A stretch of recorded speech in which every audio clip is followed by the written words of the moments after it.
Assalamualaikum warahmatullahi wabarakatuh. Hari ini kita ke bagian lagi jadwal home care di kediaman Tuan P. Tadi salah satu anaknya kesini mengabari kalau bapaknya sesat, kemudian sempat dirawat di rumah sakit tapi kondisinya masih belum ada perubahan. Kita lihat bareng-bareng gimana kondisinya. Let's go. Let's go.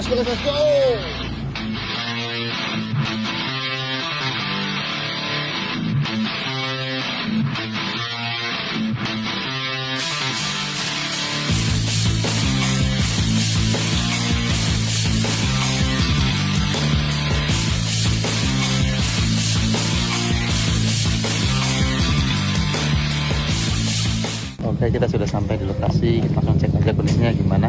Let's go. Ini kayak KHE dulu ya Pak, nggak mabuk-mabuk. Kalau di ya kon ini kabeh ya kan nggak mungkin toh Bi. Oke, kita baru saja selesai home care.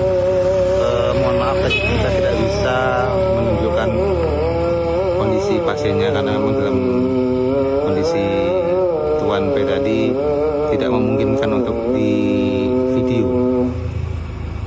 Keluarga kan sangat-sangat bersedih, jadi kayaknya tidak etis rasanya kalau kita menunjukkan video. Jadi cuma dikasih, saya sempat-sempatkan untuk video sedikit ya.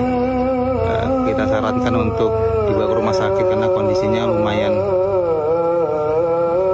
kritis, nafasnya sudah mulai sulit, ya kemudian dahaknya juga susah dikeluarkan. Mudah-mudahan Allah kasih kesembuhan ya teman-teman. Kita langsung pulang aja. Let's go.